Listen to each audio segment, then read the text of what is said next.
Cara menjaga ukhuwah adalah dengan idfa billati hiya ahsan fa idzal ladzi bainaka wa bainahu adawah ka'annahu waliyyun hamim.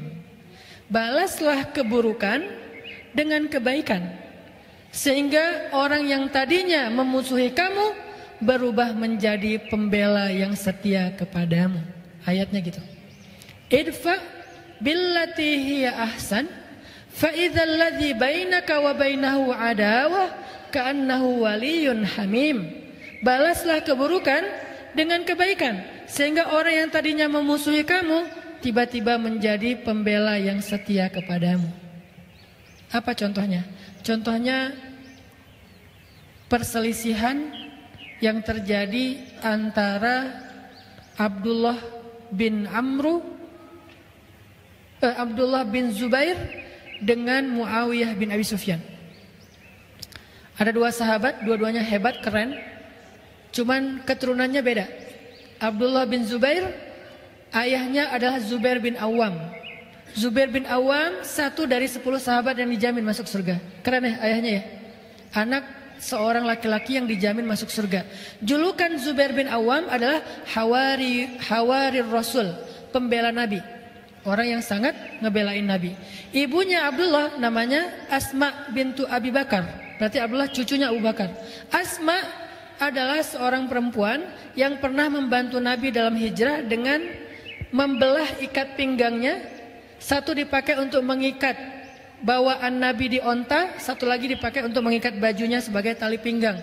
Sejak saat itu Asma diberikan julukan, jadi dia punya nama apa? Julukan lah ya. Julukan itu kalau sekarang mungkin nama akun. Maka sejak itu nama akun itu kalau bahasa Arabnya kunyah. Jadi akunyah gitu, maksa. Jadi julukannya Asma adalah Zatin nitaqain, perempuan yang punya dua ikat pinggang. Itu pujian buat Asma. Ini adalah ayah ibunya Abdullah. Dan tahukah kita Abdullah siapa?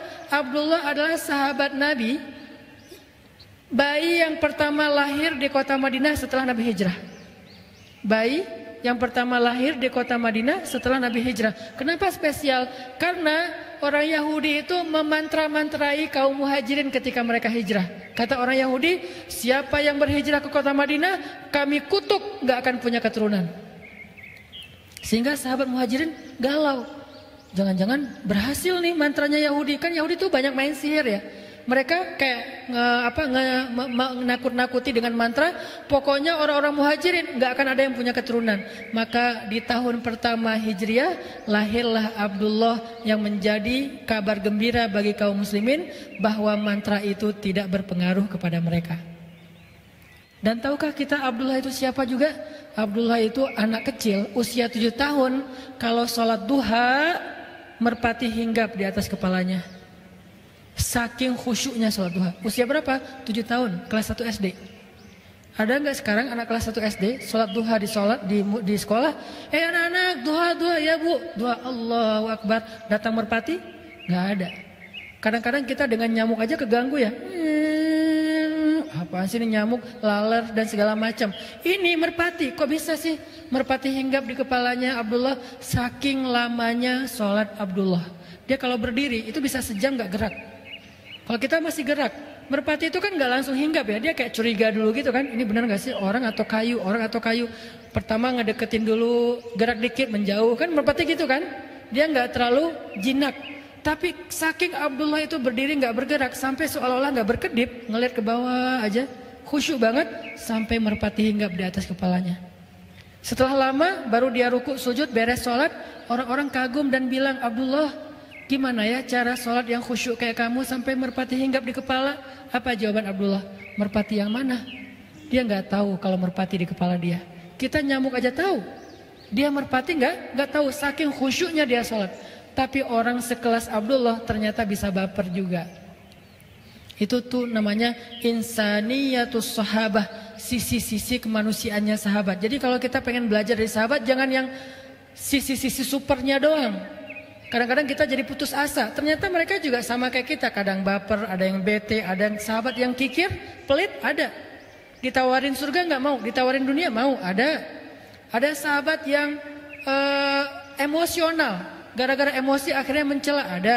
Nah, dalam hal ini Abdullah lagi baper sama Muawiyah. Siapa Muawiyah? Jadi kita udah tahu seberapa istimewanya Abdullah. Sekarang bandingannya Muawiyah. Muawiyah itu anaknya Abu Sufyan, yang paling semangat memusuhi Nabi. Bahkan dalam perang Uhud, Abu Sufyan itu banyak membunuh para sahabat. Walaupun secara fisik membunuhnya Khalid, tetapi di bawah komando Abu Sufyan. Istrinya Abu Sufyan, Hindun. Jadi ibunya Muawiyah, Hindun, perempuan yang pernah makan hati Hamzah. Sehingga julukan Hindun Akilatul Akbad, pemakan hati. Julukan Hindun Akilatul Akbad, pemakan jantung. Suatu hari Abdullah bete sama Muawiyah gara-gara kebun mereka berdampingan. Terus ada pohon korma di kebunnya Abdullah jatuh ke kebunnya Muawiyah dan diambil sama pekerjanya Muawiyah. Dilaporin sama pekerjanya Abdullah. Akhirnya Abdullah marah-marah. Wah, zalim banget nih. Dikirimlah surat oleh Abdullah ke Syam. Waktu itu Muawiyah jadi gubernur di Syam. Abdullah jadi orang biasa di Mekah. Muawiyah jadi gubernur di Syam. Gubernur, pejabat. Dapat surat dari Abdullah. Tahu nggak isinya gimana? Ya ibna akilatil akbad, wahai anak perempuan yang pernah makan jantung. Marah-marah, mencela, menyebutkan nama ibunya Muawiyah. Wahai anak perempuan yang pernah makan jantung, kamu tuh nggak tahu diri ya. Pekerja kamu itu zalim kepada saya. Kamu memakan uang haram dan segala macam. Dicela habis-habisan. Membaca surat dari Abdullah, Muawiyah menitikkan air mata, sedih, disebut ibunya. Padahal Hindun juga udah taubat. Hindun juga setelah masuk Islam menjadi baik Islamnya. Islamnya Hindun luar biasa. Segitu-gitunya Hindun setelah dia masuk Islam, dia itu mujahidah loh. Yang membantu jihadnya sahabat luar biasa Hindun. Cuman di masa lalunya emang ngeri banget Hindun ini. Disebut sekarang kejahatan ibunya, padahal ibunya juga sudah bertaubat. Sedih Muawiyah. Tapi walaupun dia sedih dan kecewa, Muawiyah mencoba untuk idfa billatihi ahsan. Balaslah dengan yang lebih baik. Akhirnya Muawiyah tulis surat balik. Bismillahirrahmanirrahim. Assalamualaikum warahmatullahi wabarakatuh. Ya ibna hawarir rasul, wa ya ibna dzatin nitaqain. Coba balasannya. Dimarahin oleh Abdullah dengan kalimat wahai anak perempuan pemakan jantung, tapi dibalas wahai anak seorang pembela Nabi, wahai anak seorang perempuan yang punya dua ikat pinggang. Dipuji orang tuanya oleh Muawiyah, sehingga dia mengatakan saya nggak tahu kejadian itu, saya akan minta penjelasan kepada pegawai saya. Kalau itu benar, saya akan kembalikan hakmu. Maafkan saya ya. Demi Allah saya nggak ada niat menyakiti kamu. Tapi di awalnya udah dipuji kedua orang tuanya. Abdullah membaca surat itu langsung beristighfar, astagfirullahaladzim saya udah dosa. Dia nangis juga karena dia ngerasa bersalah. Langsung dia ambil ontanya, dia menuju ke Syam. Dia pergi ke Syam dari Mekah. Sampai di Syam, dia langsung menemui Muawiyah. Dia peluk Muawiyah. Dia katakan, wahai Muawiyah, balas saya dengan kata-kata yang sama. Kata Muawiyah, kami bukan orang yang diajarkan untuk mencela. Makin terpukul Abdullah. Padahal kan secara kualitasnya Abdullah ini lebih dahsyat ya. Ibadahnya dahsyat. Orang tuanya orang-orang hebat. Kakeknya itu Abu Bakar As-Siddiq. Tapi dikatakan kayak gitu oleh Muawiyah, seolah-olah dia diajarkan sesuatu yang dia udah lakuin itu. Kami kaum yang tidak tahu cara mencela, kata Muawiyah. Kami nggak ngerti gimana cara mencela. Jadi jangan suruh kami mencela. Wahai Muawiyah, balas cela saya. Nggak ngerti gimana cara mencela. Maaf wahai Abdullah, saya nggak tahu cara mencela. Akhirnya Abdullah mengatakan, wahai Muawiyah, saya minta maaf, saya yang salah. Sebagai bentuk penyesalan saya hadiahkan seluruh kebun saya dan isinya untuk kamu. Itu janji Allah, balaslah keburukan dengan kebaikan, maka nanti orang yang memusuhi kamu justru menjadi pembela yang setia kepadamu. Itu cara jaga ukhuwah. Emang gak gampang. Ustadz gimana caranya? Emang Ustadz pernah? Ya agak susah juga sih. Saya juga lagi belajar, semua kita belajar ya. Kadang berhasil, kadang belum. Ada kasus yang saya udah berhasil kayak gitu. Kalau sekali berhasil kayak merasa paling baik gitu ya. Wah, saya ternyata orangnya baik juga ya, gitu kan ya. Tapi kalau gagal, kok nggak bisa ya ngikutin sahabat. Gimana caranya biar kita bisa membalas keburukan dengan kebaikan? Ada hate speech di komen-komen kita, haters. Gimana cara kita ngebales haters itu dengan kebaikan kalau nggak bisa diam?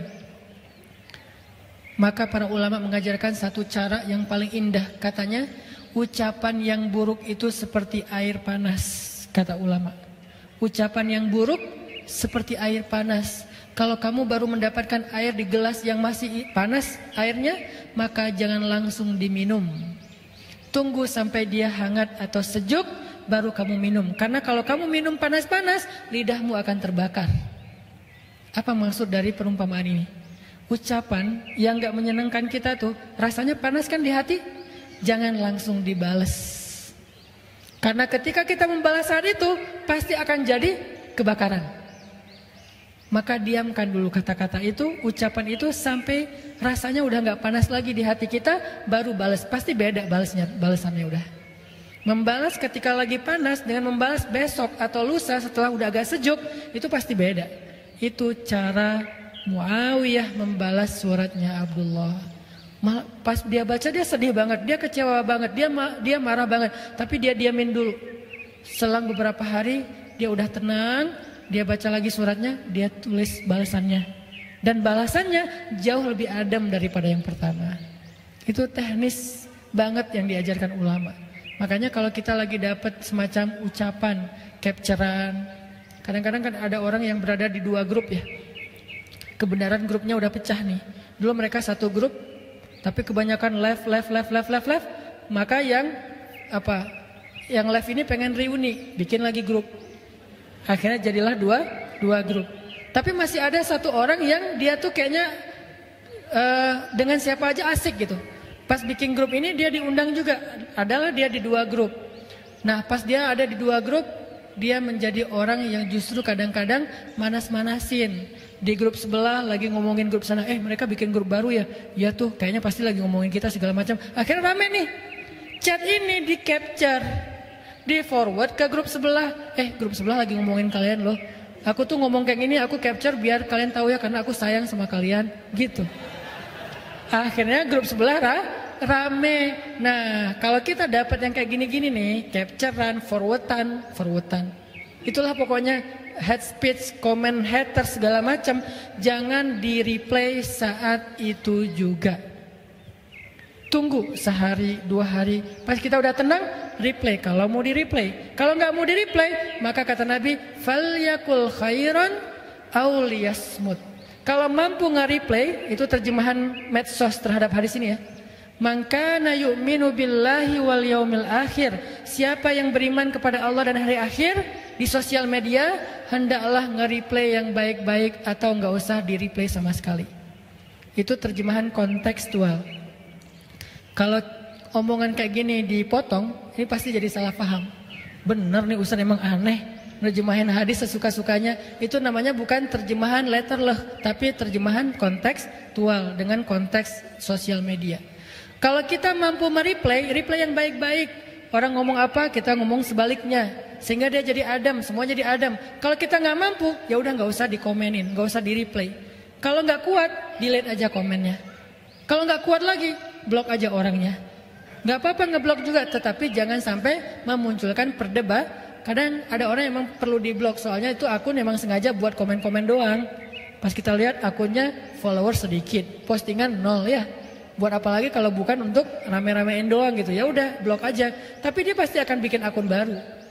Nggak akan selesai.